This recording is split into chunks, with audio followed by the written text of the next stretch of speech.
Everyone, कैसे हैं आप सभी। आज हम सुनेंगे मुंशी प्रेमचंद जी की ही लिखी हुई कहानी जिसका नाम है पूस की रात। हल्कू ने आकर स्त्री से कहा, सहना आया है, लाओ जो रुपए रखे हैं उसे दे दूं, किसी तरह गला तो छूटे। मुन्नी झाड़ू लगा रही थी, पीछे फिरकर बोली, 3 ही तो रुपए हैं, दे दोगे तो कम्बल कहाँ से आवेगा। माघ पूस की रात हार में कैसे कटेगी। उससे कह दो फसल पर दे देंगे, अभी नहीं। हल्कू एक क्षण अनिश्चित दिशा में खड़ा रहा। पूस सिर पर आ गया। कम्बल के बिना हार में वो किसी तरह रात को नहीं जा सकता। मगर सहना नहीं मानेगा, खुड़कियां जमावेगा, गालियां देगा। भला से जाड़ों में मरेंगे, यह भला तो सिर से टलेगी। यह सोचता हुआ वह अपनी भारी भरकम डिलडौल लिए हुए स्त्री के समीप आ गया और खुशामद करके बोला, ला दे दे, गला तो छूटे, कम्बल के लिए कोई दूसरा उपाय सोचूंगा। मुन्नी उसके पास से दूर हट गई और आंखें तरेरती हुई बोली, कर चुके दूसरा उपाय, जरा सुनो तो, कौन सा उपाय करोगे। कोई खैरात दे देगा कम्बल।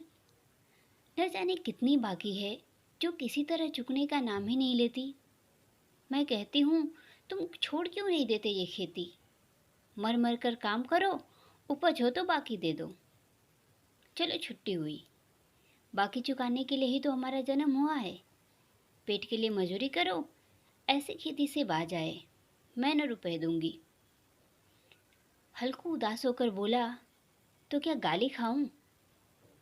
मुनि ने तड़प कर कहा, क्यों, गाली क्यों देगा, क्या उसका राज है। मगर यह कहने के साथ ही उसकी तनी हुई भौहें ढीली पड़ गई। हल्कू के उस वाक्य में जो कठोर सत्य था, वह मानो एक भीषण जंतु की भांति उसे घूर रहा था। उसने जाकर आले पर से रुपए निकाले और लाकर हल्कू के हाथ में रख दिए। फिर बोली, तुम छोड़ दो अब की खेती, मजूरी में सुख से एक रोटी तो खाने को मिलेगी, किसी की धौंस तो न रहेगी। अच्छी खेती है, मजूरी करके लाओ और वो भी उसी झोंक में दे दो, उस पर से धौंस। हल्कू ने रुपए लिए और इस तरह बाहर चला मानो अपना हृदय निकाल कर देने जा रहा हो। उसने मजूरी से एक एक पैसा काट कपट कर 3 रुपए कम्बल के लिए जमा किए थे। वह आज निकले जा रहे थे। एक एक पग के साथ उसका मस्तक अपनी दीनता के भार से दबा जा रहा था। पूस की अंधेरी रात, आकाश पर तारे भी ठिठुरते हुए मालूम होते थे। हल्कू अपने खेत के किनारे ऊख के पत्तों की एक छतरी के नीचे बांस के खटोले पर अपनी पुरानी गाढ़े की चादर ओढ़े पड़ा कांप रहा था। खाट के नीचे उसका संगी जबरा कुत्ता पेट में मुंह डाले शर्दी से कूकू कर रहा था। दोनों में से एक को भी नींद न आती थी। हल्कू ने घुटनियों को गर्दन में चिपकाते हुए कहा, क्यों जबरा, जाड़ा लगता है। कहता तो था घर में पुआल पर लेटा रहे, तो यहाँ क्या लेने आए थे। अब खाओ ठंड, मैं क्या करूं। जानते थे मैं यहाँ हलवा पूरी खाने आ रहा हूँ तो दौड़े दौड़े आगे आगे चले आए। अब रो नानी के नाम को। जबरा ने बड़े बड़े दुम हिलाई और अपनी कुकू को दीर्घ बनाता हुआ एक बार जम्हाई लेकर चुप हो गया। उसकी स्वान बुद्धि ने शायद यह ताड़ लिया कि स्वामी को मेरी कुकू से नींद नहीं आ रही है। हल्कू ने हाथ निकालकर जबरा की ठंडी पीठ सहलाते हुए कहा, कल से मत आना मेरे साथ, नहीं तो ठंडे हो जाओगे। यह रांड पछुआ न जाने कहाँ से बर्फ लिए आ रही है। उठूं, फिर एक चिलम भरूं, किसी तरह रात तो कटे। 8 चिलम तो पी चुका। यह खेती का मजा है। और एक एक भगवान ऐसे पड़े हैं जिनके पास जाड़ आ जाए तो गर्मी से घबरा कर भागे। मोटे मोटे गद्दे, लिहाफ, कम्बल, मजाल है जाड़े का गुजर हो जाए। तकदीर की खूबी, मजूरी हम करें और मज़ा दूसरे लूटें। हल्कू उठा, गड्ढे में से जरा सी आग निकालकर चिलम भरी। जबरा भी उठ बैठा। हल्कू ने चिलम पीते हुए कहा, पिएगा चिलम? जाड़ा तो क्या जाता है, बस जरा सा मन बहल जाता है। जबरा ने उसके मुंह की ओर प्रेम से छलकती हुई आंखों से देखा। हल्कू, आज और जाड़ा खा ले, कल से मैं यहाँ पुआल बिछा दूंगा, उसी में घुसकर बैठना, तब जाड़ा न लगेगा। जबरा ने अपने पंजे उसकी घुटनियों पर रख दिए और उसके मुंह के पास अपना मुंह ले गया। हल्कू को उसकी गर्म सांस लगी। चीलम पीकर हल्कू फिर लेटा और निश्चय करके लेटा कि अब चाहे कुछ भी हो जाए, सो जाऊंगा। पर एक ही क्षण में उसके हृदय में कंपन होने लगा। कभी इस करवट लेटता, कभी उस करवट, पर जाड़ा किसी पिचास की भांति उसकी छाती को दबाए हुए था। जब किसी तरह न रहा गया तो उसने जबरा को धीरे से उठाया और उसके सिर को थपथपाकर उसे अपनी गोद में सुला लिया। कुत्ते की देह से जाने कैसी दुर्गंध आ रही थी, पर वह उसे अपनी गोद में चिपटाए हुए ऐसे सुख का अनुभव कर रहा था जो इधर महीनों से उसे न मिला था। जबरा शायद यह समझ रहा था कि स्वर्ग यही है, और हल्कू की पवित्र आत्मा में तो उसे कुत्ते की प्रति घृणा की गंध तक न थी। अपने किसी अभिन्न मित्र या भाई को भी वह इतनी तत्परता से गले लगाता था।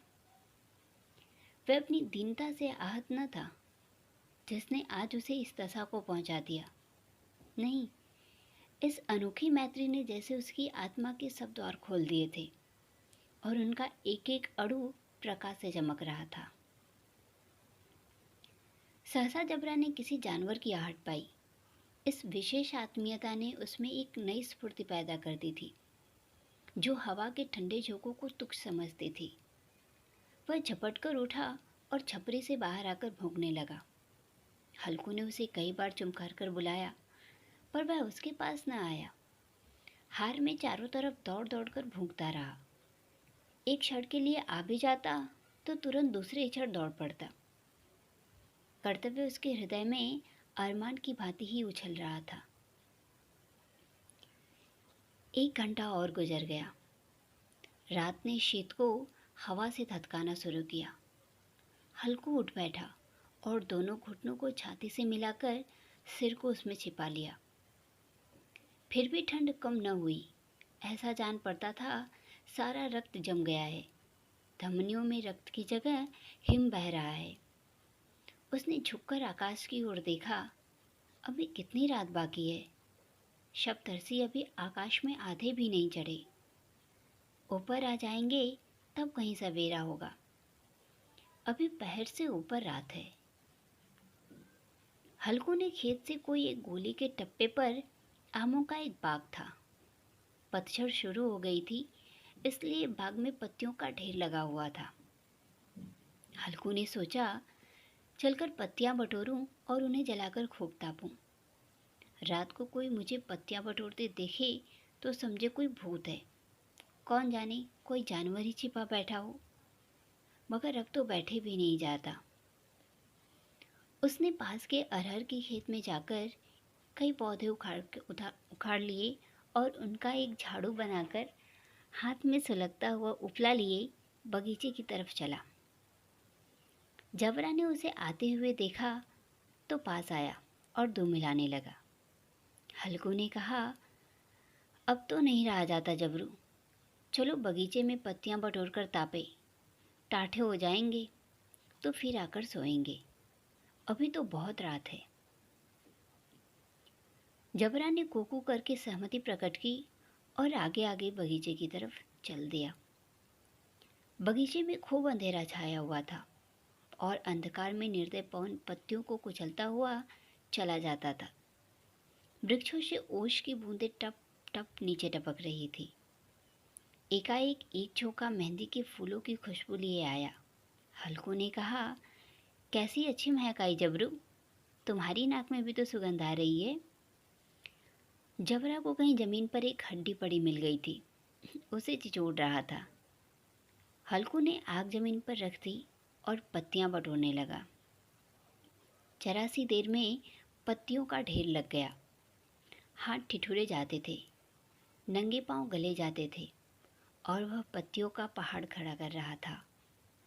इसी अलाव में वह ठंड को जलाकर भस्म कर देगा।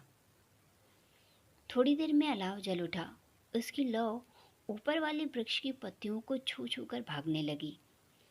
उस अस्थिर प्रकाश में बगीचे के विशाल वृक्ष ऐसे मालूम होते थे मानो उस अथाह अंधकार को अपने सिरों पर संभाले हुए अंधकार के उस अनंत सागर में यह प्रकाश एक नौका के समान हिलता मचलता हुआ जान पड़ता था। हल्कू ने अलाव के सामने बैठा और आग ताप रहा था। एक क्षण में उसने दोहर उतारकर बगल में दबा ली, दोनों पांव फैला दिए, मानो ठंड को ललकार रहा हो, तेरे जी में आए सोकर। ठंड की असीम शक्ति पर विजय पाकर वह विजय गर्व को हृदय में छिपा न सकता था। उसने जब्बरा से कहा, क्यों जब्बर, अब ठंड नहीं लग रही ना? जब्बर ने कूकू करके मानो कहा, अब क्या ठंड लगती ही रहेगी? पहले से यह उपाय क्यों न सूझा? नहीं तो इतनी ठंड क्यों खाते? जब्बर ने पूछ हिलाई। अच्छा आओ, इस अलाव को कूद कर पार करें, देखिए कौन निकल जाता है। अगर जल गए बच्चा तो मैं दवा न करूँगा। जब्बर ने उस अग्निराशि की ओर कातर नेत्रों से देखा। मुन्नी से कल कह देना, नहीं तो लड़ाई करेगी। यह कहता हुआ वह उछला और अलाव के उस पार साफ निकल गया। पैरों में जरा सी लपट लगी, पर वह कोई बात नहीं थी। जबरा आग के इर्द गिर्द घूमकर उसके पास आ खड़ा हुआ। हल्कू ने कहा, चलो चलो, इसकी सही नहीं, ऊपर से कूद कर आओ। वह फिर कूदा और अलाव के इस पार आ गया। पत्तियां जल चुकी थी, बगीचे में फिर अंधेरा छा गया था। राख के नीचे कुछ कुछ आग बाकी थी, जो हवा का झोंका आने पर जरा सी जाग उठती थी, पर एक क्षण में फिर आंखें बंद कर लेती थी। हल्कू ने फिर चादर ओढ़ ली और गर्म राख के पास बैठा एक गीत गुनगुनाने लगा।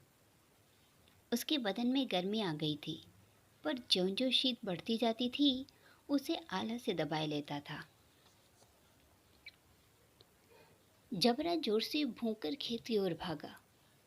हल्कू को ऐसा मालूम हुआ कि जानवरों का एक झुंड खेत में आया है। शायद नीलगायों का झुंड था। उनके कूदने दौड़ने की आवाज़ें साफ कान में आ रही थी।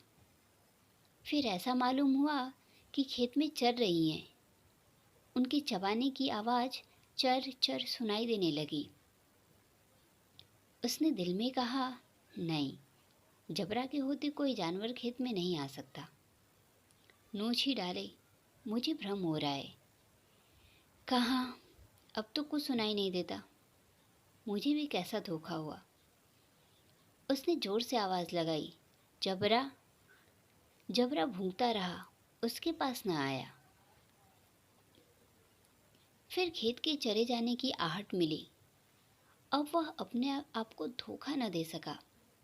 उसे अपनी जगह से हिलना जहर लग रहा था। कैसा दंदाया हुआ था इस झाड़ी पाले में खेत में जाना, जानवरों के पीछे दौड़ना असहाय जान पड़ा। वह अपनी जगह से न हिला। उसने जोर से आवाज़ लगाई, लिहो लिहो लिहो। जबरा फिर भौंक उठा। जानवर खेत चर रहे थे। फसल तैयार है।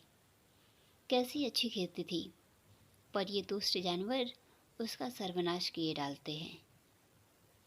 हल्कू पक्का इरादा करके उठा और 2-3 कदम चला, पर एकाएक हवा का एक ऐसा ठंडा चुभने वाला बिच्छू के डंक का झोंका लगा कि वह फिर बूझते हुए अलाव के पास आ बैठा और राख को कुदेर कर अपनी ठंडी देह को गरमाने लगा। जबरा अपना गला फाड़े डालता था। नीलगायों खेत का सफाया किए डालती थी और हल्कू गर्म राख के पास शांत बैठा हुआ था। अकर्मण्यता ने रस्सियों की भांति उसे चारों तरफ से जकड़ रखा था। उसी राख के पास गर्म जमीन पर वह चादर ओढ़कर सो गया। सवेरे जब उसकी नींद खुली तब चारों तरफ धूप फैल गई थी और मुन्नी कह रही थी, क्या आज सोते ही रहोगे? तुम यहाँ आकर रम गए और उधर सारा खेत चौपट हो गया। हल्कू ने उठकर कहा, क्या तू खेत से होकर आ रही है? मुन्नी बोली, हाँ, सारे खेत का सत्यानाश हो गया है। भला ऐसा भी कोई सोता है? तुम्हारे यहाँ मड़ैया डालने से क्या हुआ? हल्कू ने बहाना बनाया, मैं मरते मरते बचा। तुझे अपने खेत की पड़ी है? पेट में ऐसा दर्द हुआ कि मैं ही जानता हूँ। दोनों फिर खेत की डांड पर गए। देखा, सारा खेत रौंदा पड़ा हुआ है और जबड़ा मड़ैया के नीचे चित लेटा है, मानो प्राण ही न हो। दोनों खेत की दशा देख रहे थे। मुन्नी के मुख पर उदासी छाई थी, पर हल्कू प्रसन्न था। मुन्नी ने चिंतित होकर कहा, अब मजदूरी करके मालगुजारी भरनी पड़ेगी।